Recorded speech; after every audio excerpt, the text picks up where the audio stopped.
사람들이 살면서 기대하는 건 우리의 삶엔 좀 고통이 없었으면 좋겠다는 기대를 하지 않습니까?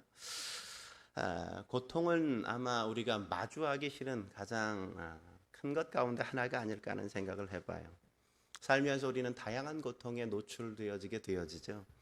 아마 흔히 가장 고통하면 먼저 떠오르는 게 아마 신체적인 고통이 아닐까 하는 생각을 해봐요. 우리가 살다 보면 질병이 찾아올 때가 있잖아요. 질병이 찾아올 때 얼마나 말로 닿을 수 없는 고통이 있습니까? 저도 심근경색이 딱 2008년에 함께 시작되어져 응급실로 막 들어갔더니 응급실에 안에서 펼쳐지는 그 모든 장면들은 다 고통에 신음하는 사람들의 모습이었어요. 제가 심근경색이라는 게 밝혀지고 중환자실로 그 밤 10시에 이제 옮겨졌는데 중환자실은 이미 불이 캄캄해졌어요. 제가 들어가서 그 베드에 누워 있는데 계속해서 들려오는 소리는 신음하는 소리, 그리고 또 한 소리는 나를 좀 죽여줘 이러는 애원하는, 간절한 애원하는 이야기밖에는. 그래서 그 밤을 제가 한숨도 자지 못하고 꼬박 그냥 세울 수밖에 없었던 그 기억을 저는 잊을 수가 없어요. 우리가 겪는 고통은 이런 신체적인 고통 외에도 다양한 고통들이 있죠. 신체적인 고통만 큰 게 아니라 그것보다 더 큰 건 어쩌면 인간 관계 속에서 느껴지는, 경험하게 되는 고통이 아닐까 하는 생각을 해봐요. 갈등도 우리를 아프게 하고 사람에게 배신감을 느낄 때도 우리는 적지 않게 힘들죠, 그죠? 그리고 누군가를 잃어버린다는 것만큼 또 큰 고통은 없잖아요. 지난주 주일날 집사람 처가의 먼 친척이 50도 안 됐는데 저녁에 이제 식사를 하고 집에 오려고 택시를 잡기 위해서 길에 인도에 서 가지고 차를 잡기 위해서 이렇게 서 있는데 차가 벼랑간에 사고가 나와서 튕겨온 차가 인도로 그냥 돌진해서 이분을 그냥 엎었어요, 덮쳤어요. 현장에서 그냥 직사하신 거예요. 장례식을 이렇게 치르는데 뭐 얘기 들리는 얘기를 보니까 상체만 보여주고 하체를 보여주지 않는 걸 보면 아마 어떤 모습일지 아마 상상이 되는 거예요.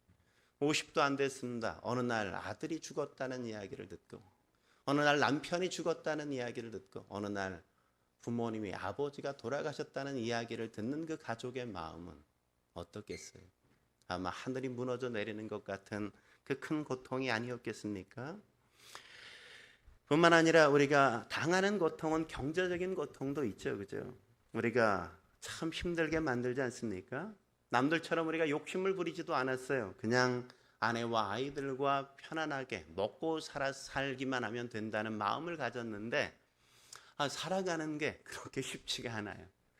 그냥 가족과 넉넉하진 않아도 먹고만 산다는 게 때때로는 버겁게 느껴지는 고통이 우리의 삶 속에 찾아올 때도 있잖아요.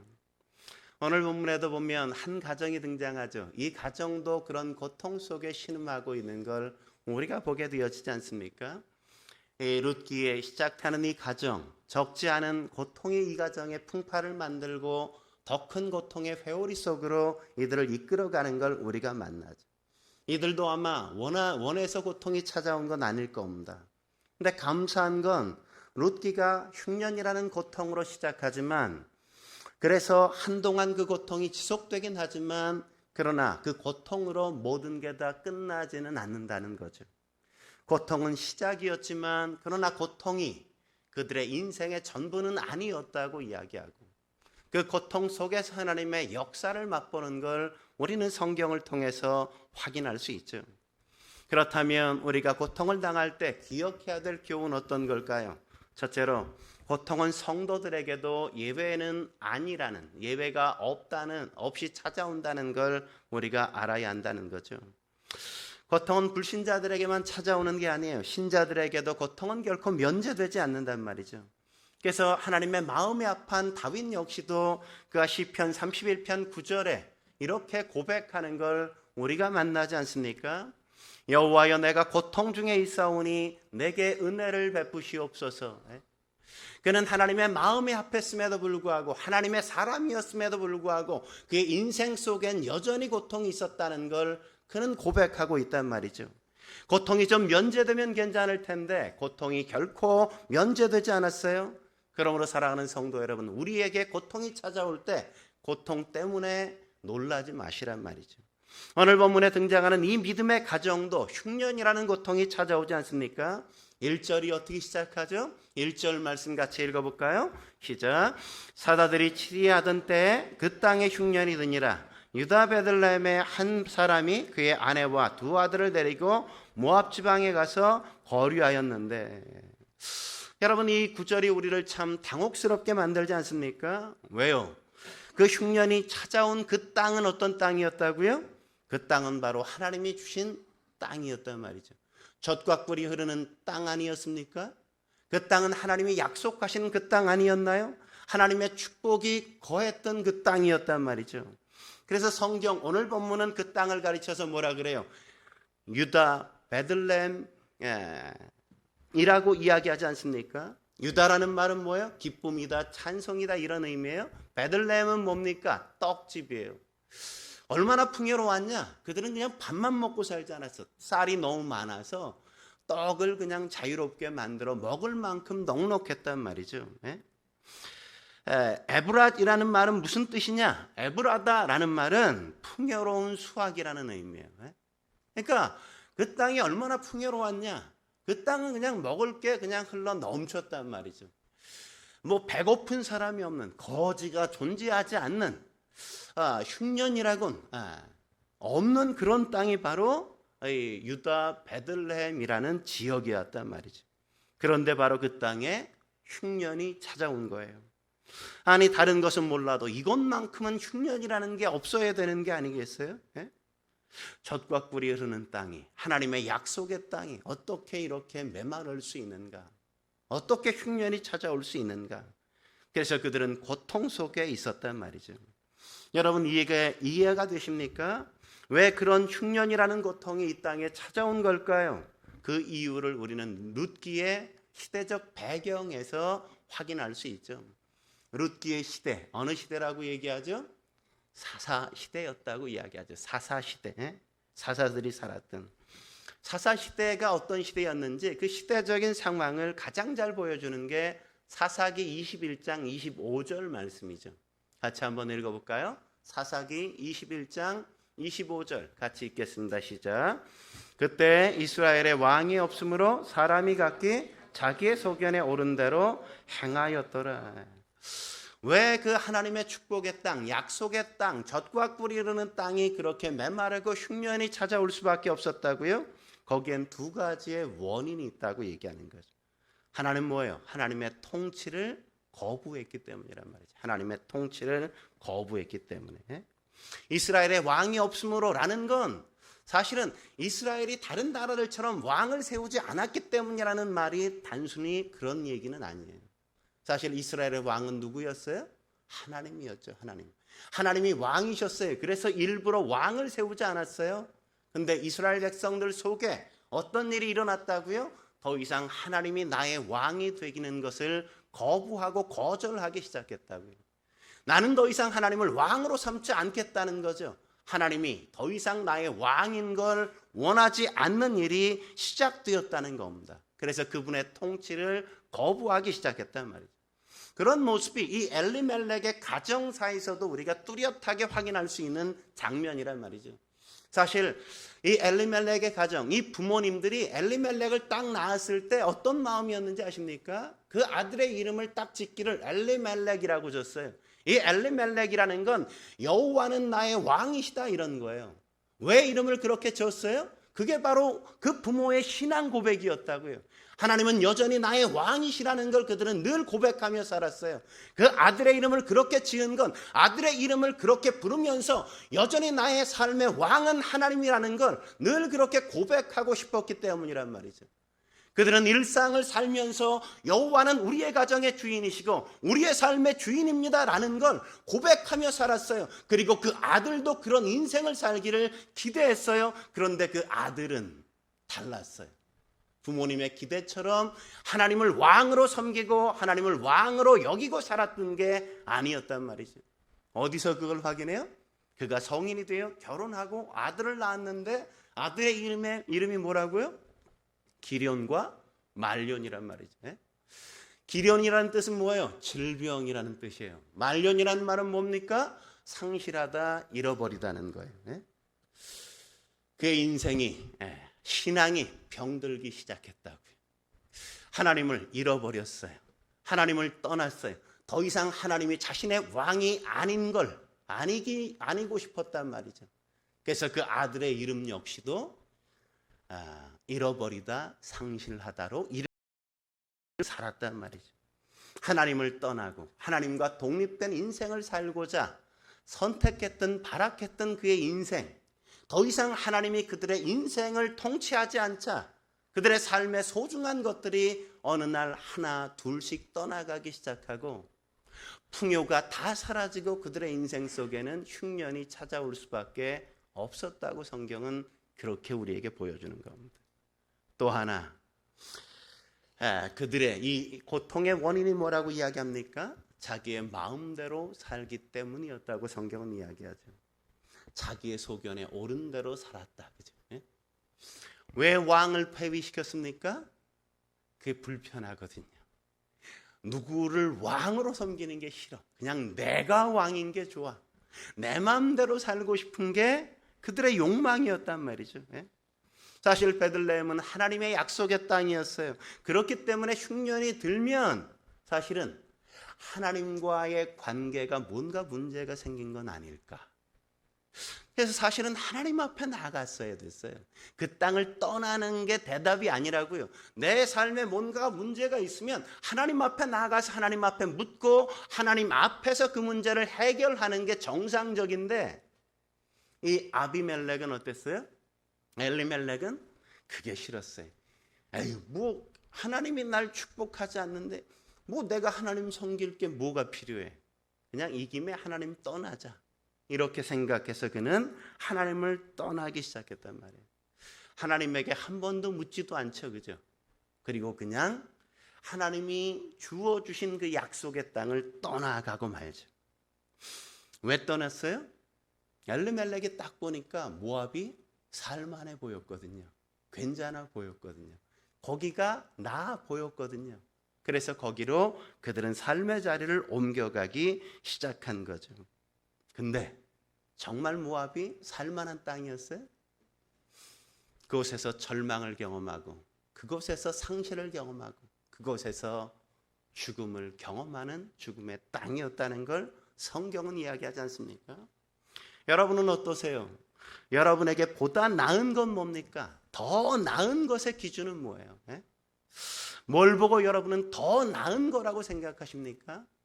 내가 좋아하는 게 더 나은 걸까요?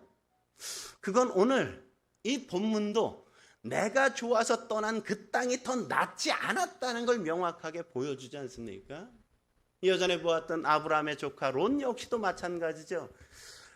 땅을 다 보여주고 내가 원하는 땅이, 롯이 보았던 땅은 어떤 땅이에요? 소돔과 고모라 땅이 너무 좋게 보였어요. 왜? 그 땅은 에덴 동산과 같았고 애굽 땅과 같았다. 성경이 그렇게 이야기하지 않습니까? 그런데 그 땅에 갔더니 어땠어요? 그들은 심판을 경험하고 모든 것들을 다 잃어버리고 그 땅을 홀로 나야만 됐다는 사실을 우리가 성경에서 확인하잖아요. 여러분이 직장을 선택할 때, 여러분이 누군가와의 관계를 시작할 때, 여러분이 뭔가 새로운 사업을 시작할 때 더 나은 것이라고 생각해서 선택하는 그 기준이 뭡니까? 뭘 가지고 여러분이 더 낫다고 생각해서 그것을 선택하세요? 요새 보면 결혼한 사람들 가운데 기처가가 많다고 이야기하지 않습니까? 기처가. 아내를 보면 기가 죽는 남편들. 기처가. 기처가만 있는 게 아니죠. 기처가를 넘어선 현처가. 아내만 보면 현기증이 나는 남편들. 현처가만 있는 게 아니에요. 벌처가가 있어요. 아내만 보면 벌벌 떠는 남편들. 어쩌면 요새 남편들에게 어쩌면 가장 큰 우상은 아내일 수 있어요. 뭐 당신이 좋은 대로 해. 뭘 결정할 때 당신이 마음에 들면 돼. 뭐 이런 게 보통 지금 살아가는 모든 남편들의 어떤 뭐 삶의 원리 아닙니까? 아니면 그냥 내가 좋아하는 거죠. 내 마음에 원하는, 내가 원하면 그게 최고야. 내 기분에 맞고 내 감정에 맞으면 그게 그냥 최선이고 더 나은 것처럼 여겨지는 게 대부분 아니에요? 그러나 그렇다면 조심하시라고, 돌이켜야 된다. 그렇지 않으면 고통이 우리의 삶에 찾아올 수 있다는 사실을 우리는 놓치지 말아야 돼요. 우리에게 더 나은 삶이란, 더 나은 기준이란 하나님이라는 사실을 결코 놓쳐서는 안 돼요. 하나님이 우리에게 뭘 기대하실까? 하나님이 어떻게 하실 때 더 기뻐하실까? 하나님이 내게 무엇을 더 기대하실까가 우리의 삶의 기준이어야지 내가 원하는 것이 되어선 안 된다는 사실을 우리가 놓치면 안 된단 말이죠. 내가 원하는 게 늘 최선인 것 같아도 그게 최선이 아닐 수 있다는 것이라는 사실을 놓치지 마십시오. 한 걸음 더 나아가서 고통이 찾아올 때 우리가 기억해야 될 교훈 뭡니까? 두 번째, 지금 겪는 고통보다 더 큰 고통이 찾아온다는 거예요. 지금 겪는 고통보다 더 큰 고통이 찾아온다는 거죠. 오늘 본문에 보면 참 안타까운 건 뭡니까? 고통을 피해 희망을 찾아 나아간 그 땅에서 더 큰 고통과 더 큰 아픔을 이 가정이 경험한다는 거 아니에요? 고통을 피했으면 좀 잘 되면 좋은데 잘 되지 않고 더 큰 고통이 그 가정을 기다리고 그들을 맞이한단 말이죠. 오늘 3절 말씀 같이 읽어볼까요? 3절 같이 읽죠. 시작. 나오미의 남편 엘리멜렉이 죽고 나오미의 그의 두 아들이 남았으며. 고통을 피해 희망을 찾아간 모압 땅에서 그들은 사랑하는 남편을 잃었단 말이죠. 여러분 생각해 보십시오. 사랑하는 남편이 잃어버리면 아내로서는 얼마나 막막했겠어요, 그죠? 아마 살고 싶은 생각이 하나도 들지 않았을 거예요. 근데 이 고통도 그들에겐 끝이 아니었다고 성경이 이야기하죠. 오늘 보면 5절엔 뭐라고 얘기하죠? 5절 같이 읽어볼까요? 시작. 말년과 기련 두 사람이 다 죽고 그 여인은 두 아들과 남편의 뒤에 남았더라. 사랑하는 남편을 잃은 것도 너무 큰 고통인데 남편을 잃고 그래도 내가 남편은 잃었지만 그래도 이 두 아들을 때문에 내가 살아야지. 이 두 아들을 위해서 내가 힘을 내야 돼. 내가 좌절하거나 내가 절망하지 하면 안 돼. 이 아들 때문에도 내가 기운을 내야 돼. 그러고 힘써 살았는데 어느 날 두 아들마저 죽음 가운데 던져진단 말이죠. 여러분 생각해 보세요. 살려고 나온 그 땅에서 남편도 죽고 두 아들도 잃고 남은 밖에 남지 않았다고 생각되어진다면 얼마나 힘들겠어요, 그죠? 왜 이런 고통이 지속되는 걸까요? 왜 이런 아픔이 계속해서 몰려오는 걸까요? 오늘 본문은 두 가지 이유가 이 가정엔 있다고 얘기하죠. 첫째는 고통에도 불구하고 죄의 자리에서 여전히 머무르기 때문이라고 얘기하죠. 고통에도 불구하고 죄의 자리를 여전히 떠나지 않기 때문이라고 얘기하죠. 잠시 흉년을 피하기 위해서 간 거예요. 그런데 문제는 뭐예요? 그곳에 그냥 정착하고 말았다는 것 아닙니까? 2절에 그래서 뭐라고 얘기해요? 그들이 모압 지방에 들어가서 거기 살았더니, 그죠? 살더니 그렇게 얘기하죠, 그죠? 그들은 모압에 잠시 머물지 않고 그 땅에 그냥 정착했어요. 모압은 어떤 땅이라고요? 하나님을 대적하던 땅이에요. 그래서 그냥 하나님이 싫어하시는 그 땅이에요. 그러니까 하나님이 계시지 않은 땅이 바로 이 모압 땅이었어요. 근데 그곳에 그들은 그런 땅인 줄 알면서도 하나님이 계시지 않고 하나님이 싫어하시는 그곳에 그들은 머물기로 작정하고 그 자리에 아주 그냥 자리를 펼치고 살아갔단 말이죠. 시편 1편에 뭐라고 이야기합니까? 1, 2절에 이렇게 말하는 걸 우리가 볼 수 있죠. 같이 한번 읽어볼까요? 시작. 복 있는 사람은 악인의 꾀를 따르지 아니하며 죄인의 길에 서지 아니하며 오만한 자들의 자리에 앉지 아니하고. 여기 잘 보세요. 다시 한번 보여줘요. 복 있는 사람은 어떻다고요? 악인들의 꾀를 따르지 않고 따르다. 그 다음에 죄인들의 길에 서다. 그죠? 그 다음에 오만한 자의 자리에 앉다. 이렇게 얘기한단 말이에요. 그냥 죄와 한두 번 그냥 죄를 짓고 사는, 그곳에 잠시 갔다 오는 것도 사실은 좋은 게 아닌데, 이제는 어떻게 한번 갔다 왔다 이러다가 아예 거기에 자리를 펼치고 그냥 거기에 머물기로 작정한단 말이죠. 오늘 이 엘리멜렉의 가정이 그랬단 말이에요. 그곳에 그것이 하나님이 싫어하시는 땅인 줄 알면서도, 그곳에 그들이 머물지 말아야 되는 곳인 줄 알면서도 불구하고 그들은 그냥 거기에서 살기로 작정하고 그 자리에 자리를 펼치고 그들은 그 땅에 영원히 산단 말이죠. 현실과 타협하는 것을 넘어 현실에 그냥 안주하고 살기로 다짐하는 그들의 모습 아닙니까? 사랑하는 성도 여러분, 하나님이 원하시는 것이 아니라면 우리는 언제든지 일어날 수 있어야만 된단 말이죠. 여러분이 뭔가 행할 때, 내가 이것을 할 때 하나님이 기뻐하실까? 내가 이걸 할 때 하나님께 영광이 될까? 내가 이걸 할 때 이게 하나님이 좋아하실 만한 일인가? 그걸 생각해 봐서 하나님이 이게 기뻐하시지 않고 하나님께 영광이 되지 않는 것이라면 우리가 어떻게 해야 돼요? 일어나야 돼요. 그만해야 된다고. 멈춰설 줄 알아야 돼요. 근데 오늘 엘리멜렉의 가정은 어땠다고요? 그곳에서 아예 자리를 펼치고 그 땅에 살기로 작정하고 있단 말이죠. 또 하나, 고통에도 불구하고 돌이킬 기회를 여전히 무시하기 때문이란 말이죠. 여러분 생각해 보세요. 흉년이 들었을 때, 왜 하나님이 우리에게 흉년을 주셨지? 하나님 앞에 나가서 물어보자. 이랬으면 얼마나 좋았어요. 그죠? 근데 그냥 모압 땅으로 갔어요. 모압 땅에서 남편이 죽게 되었을 때 하나님이 왜 이런 아픔을 주셨을까? 무엇 때문에 이런 고통이 우리 가정에 찾아왔을까? 라고 하나님 앞에 나가 물었으면 얼마나 좋았겠어요. 하나님은 끊임없이 그들이 돌이킬 수 있도록 기회를 제공하시고 또 제공하신단 말이죠. C.S. 루이스 교수가 뭐라고 얘기했습니까? 고통은 하나님의 확성기다, 이렇게 얘기하지 않았습니까?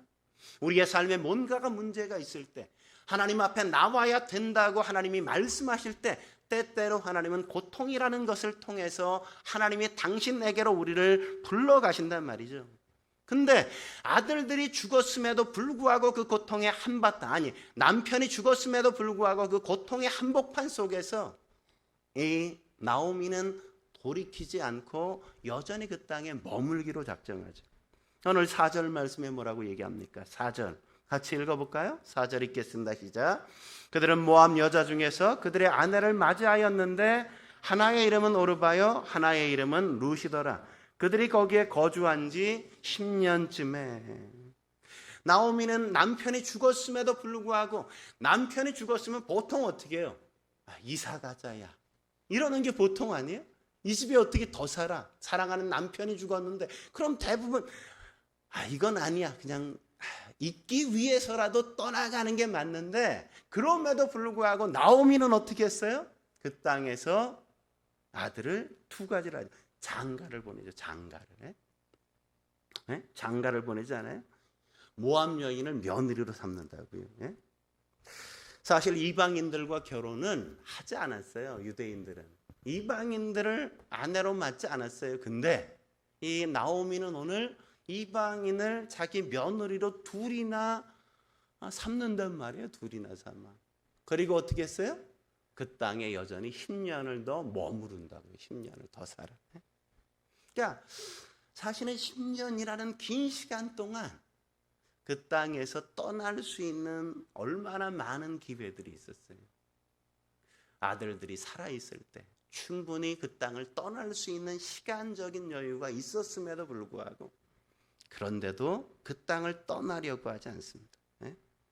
고통이 찾아오는 이유가 뭘까요? 물론 모든 고통이 다 그런 건 아니지만 때때로 죄에 대한 하나님의 돌이키라는 사인으로 우리에게 고통이 찾아온다는 사실을 우리가 놓치지 말아야만 합니다. 죄로부터 돌이킬 기회를 차버리면 고통은 계속 더 크게 우리의 삶 속에 지속될 수 있다는 사실을 우리가 놓치면 안 된단 말이죠. 마지막으로 고통이 찾아올 때 우리가 기억해야 될 교훈 뭘까요? 세 번째, 가장 큰 고통도 그 고통이 마지막은 아니라는 것이에요. 가장 큰 고통도 그 고통이 마지막은 아니라는 겁니다. 룻기는 고통으로 시작해요. 그러나 고통이 결코 마지막은 아니라는 겁니다. 룻기가 몇 장으로 구성되어 있죠? 네. 성경 통독했잖아요. 4장이잖아요. 그죠? 4장. 4장을 우리가 간단하게 개관하면 1장의 주제 뭐냐? 1장의 주제는 고통이에요. 고통. 마라, 고통이란 말이죠. 고통. 1장의 핵심 구절은 1장 20절이에요. 20절 같이 한번 읽어볼까요? 20절 시작. 나오미가 그들에게 이르되 나를 나오미라 부르지 말고 나를 마라라 부르라. 이는 전능자가 나를 심히 괴롭게 하였음이라. 그러니까 나오미가 나중에 깨달은 게 뭐예요? 왜 우리 가정에 이 고통이 찾아왔냐? 이 고통의 원인은 누구라고요? 하나님이 나를 괴롭게 했다. 이렇게 그는 깨닫잖아요. 나중에. 그러니까 1장의 주제는 뭐예요? 고통이에요. 고통. 우리의 인생 속에 고통이 찾아올 때 때때로 하나님이 내게 고통스럽게 하신 건 아닌지 우리는 다시 한번 우리의 삶을 점검해 봐야 된다고. 나오미의 이름이 뭔지 아십니까? 나오미의 뜻은 기쁨이에요. 근데 그의 인생의 기쁨이 사라졌어요. 더 이상 기쁘지 않아요. 그래서 그를 자신을 가르쳐 뭐라고? 말하라 하라. 고통이라고 불러라. 이렇게 이야기해요. 얼마나 안타까운 현실입니까? 근데 이게 그녀의 인생의 끝은 아니란 말이죠. 나오미의 인생의 끝을 이렇게 만들지 않았어요? 그래서 2장의 주제는 뭐죠? 2장의 주제는 은혜예요. 은혜. 2장 13절 말씀 같이 한번 읽어볼까요? 2장 13절 같이 읽겠습니다. 시작. 룻이 이르되 내 주여 내가 당신께 은혜 입기를 원하나이다. 나는 당신의 하녀 중에 하나와 같이 못하오나 당신이 이 하녀를 위로하시고 마음을 기쁘게 하는 말씀을 하셨나이다 아니라. 은혜가 나오지 않습니까? 이 은혜는 누구에게 주어져요? 은혜를 사모하는 자에게 은혜는 임한단 말이죠. 하나님 앞에 은혜를 사모하여 나오는 영혼들에게 은혜가 임한단 말이죠. 하나님은 이미 이 나오미의 가정을 위하여 은혜를 예비하셨어요. 보아스라는 사람을 예비하시고 은혜 베풀 준비를 다 준비해 놓고 계신단 말이죠. 그리고 그에게 은혜를 베푸시는 걸 2장에서 우리가 확인하지 않습니까? 근데 은혜를 받는 것으로도 오늘 나오미의 인생은 끝나지 않아요. 3장으로 넘어가요. 3장의 주제는 뭐냐? 안식이에요. 안식. 3장 1절 말씀 같이 읽어볼까요? 3장 1절 읽겠습니다. 시작. 룻의 시어머니 나오미가 그에게 이르되 내 딸아 내가 너를 위하여 안식할 곳을 구하여 너를 복되게 하여야 하지 않겠느냐. 그 나오미의 가정에 뭐가 임했어요? 안식이 임했다고요. 고통에서 하나님의 은혜가 임하고 하나님의 은혜가 임하자 그들의 삶 속에 평안이 찾아오고 안식을 누리는 삶이 시작되었단 말이죠. 근데 성경은 안식으로도 끝나지 않죠. 4장의 주제는 찬양이에요. 찬양. 4장 14절 말씀 같이 읽어볼까요? 14절 읽겠습니다. 시작. 여인들이 나오미에게 이르되 찬송할지로다 여호와께서 오늘 내게 기업 물을 자가 없게 하지 아니하셨도다. 이 아이의 이름이 이스라엘 중에 유명하게 되기를 원하노라. 하나님은 마침내 그 가정이 어떻게 하게 만드세요? 찬양을 하게 만드세요. 그들의 인생을 반전시키시고 그들의 인생을 역전시키셔서 마침내 그들이 은혜를 받게 하고 그들이 안식을 누리게 하고 마침내 그들의 입술 속에서 이만하면 족합니다. 이 은혜면 다 했습니다. 어찌 나 같은 존재에게 이런 놀라운 은혜를 주십니까? 이 감당할 수 없는 은혜 때문에 그 입술 속에서 찬양이 흘러나오고 그를 알았던 모든 사람들 속에 너로 인하여 하나님이 어떤 분이신지를 알면서 모든 사람들이 더불어 함께 하나님을 찬양하게 만드는 그 역사의 현장에 주역이 되게 만드시고야 마신다는 거죠. 하나님은 고통을 그냥 고통을 당하라고 주시는 게 아니라 그 고통을 통해서 은혜를 베푸시고 그 고통을 통해서 안식을 얻게 하시고 그 고통을 통해서 마침내 그 인생 속에 아름다운 날들을 허락하사 그가 즐거이 하나님을 찬양하게 만들고야 마시겠다는 하나님의 거룩한 역사의 현장으로 빚어가시고 만들어 가신다는 걸 우리는 놓치지 말아야만 합니다. 그렇게 하기 위해서 고통스러운 그 가정을 어떻게 하나님께서 간섭하세요? 1장 6절에 이렇게 그 역사, 반전의 역사, 그 희망의 역사, 아직도 희망은 남아있다는 걸 다시금 보여주시죠. 6절 말씀 같이 읽겠습니다. 시작. 그 여인이 모압 지방에서 여호와께서 자기 백성을 돌보시사 그들에게 양식을 주셨다함을 듣고 이에 두 며느리와 함께 일어나 모압 지방에서 돌아오려 하여. 그들은 끝난 게 아니라고. 고통 때문에 절망의 자리에서 그들의 인생이 끝난 게 아니라 하나님은 그들이 절망할 때 그 뒤편에서, 역사의 그 뒤안길에서 하나님은 그들을 회복시키시고 그들의 인생을 꽃피게 만드시기 위하여 준비하고 계시는 걸 여기서 우리가 만나지 않습니까? 그들에게 어떻게 해요?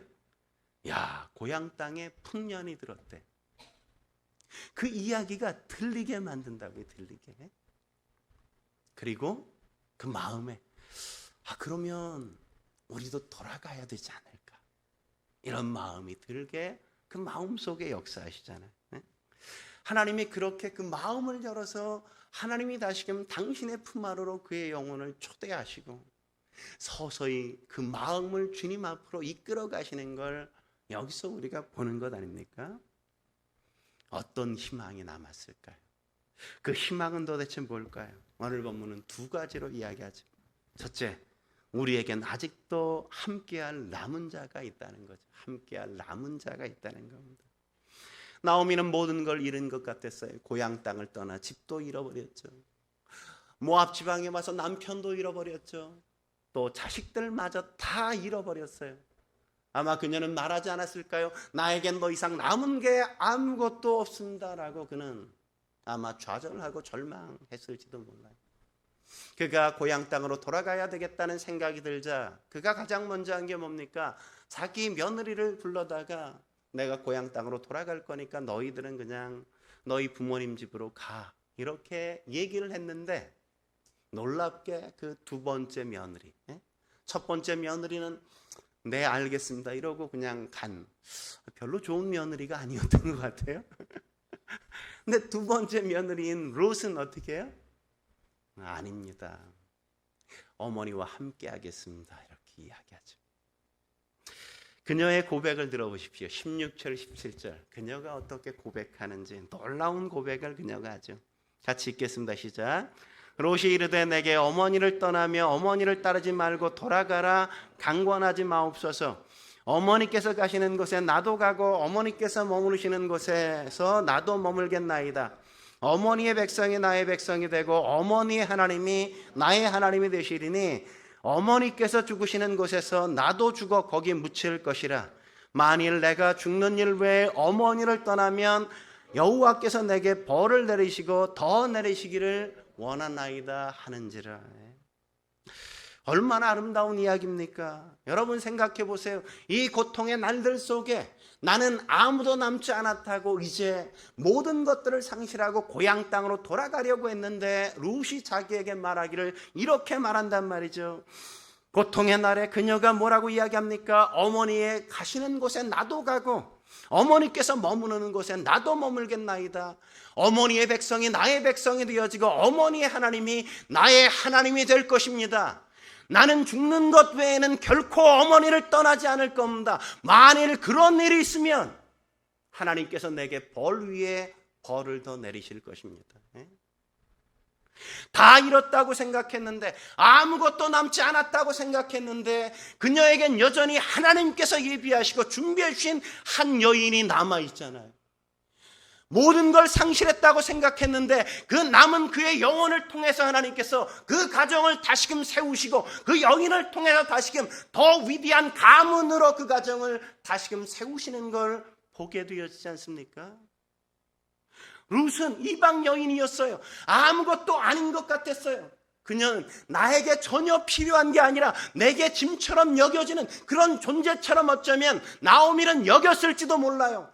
네가 나에게 뭔 도움이 될 거야 라고 어쩌면 그를 하찮게 여겼을지 모르지만 그러나 하나님은 그 하찮게, 그 별볼일 없게 여겼던 그 룻이라는 이 며느리를 통해서 얼마나 놀라운 기적과 이적과 놀라운 역사를 만드십니까? 그 가정을 다시금 세우는 사람, 그는 그 룻을 통해서 시작된단 말이죠. 또 하나, 어떤 희망이 남아 있습니까? 우리에겐 아직도 돌아갈 하나님이 계시다는 것 아니겠어요? 하나님이 희망이라는 사실을 아십니까? 하나님은 고국에서 양식을 다 준비하셨어요. 보아스를 다 준비하시고 이 가정이 오기를 기다리고 계셨단 말이죠. 그래서 희망의 소식이 그 가정에 들려지게 되어지고 희망 하나를 붙잡고, 그래, 다시금 하나님에게로 돌아가자. 하나님의 품에서 내가 인생을 마무리해야지. 그리고 그녀는 하나님 앞에 나아가는 거예요. 그녀의 고통은 그녀의 마지막은 아니었어요. 스펄전 목사님이 이런 말씀하시지 않습니까? 우리에게 고통이 쏟아지는 것은 하나님이 우리의 배은망덕함을 깨우치시기 위함이다.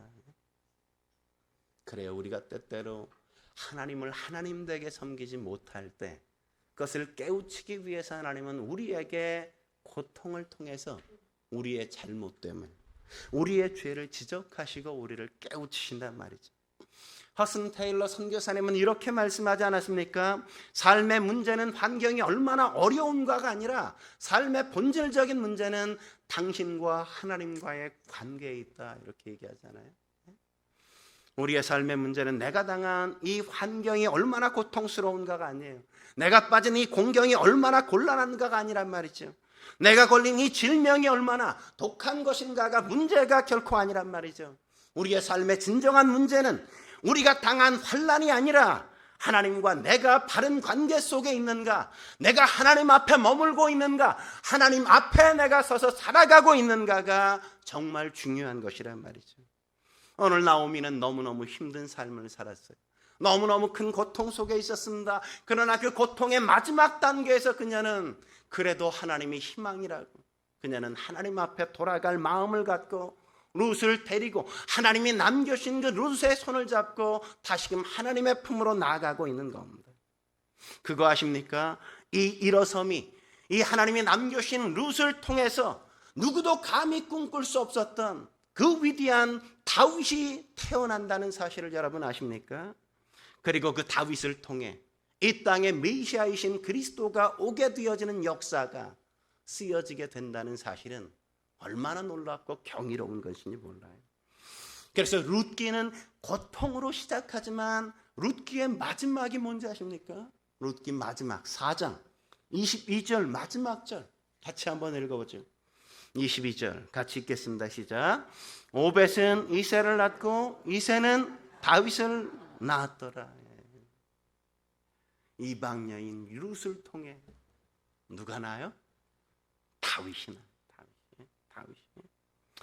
여러분, 이 고통에서 우리가 일어설 수만 있다면, 오늘의 고통에 주저앉지 않을 수만 있다면, 인생의 흉년에 우리를 권고하시고 우리를 인도하시는 하나님 앞에 순종할 수만 있다면 우리의 인생도 다시 바뀌기 시작할 겁니다. 우리의 인생을 주님께서 인도해 가실 것입니다.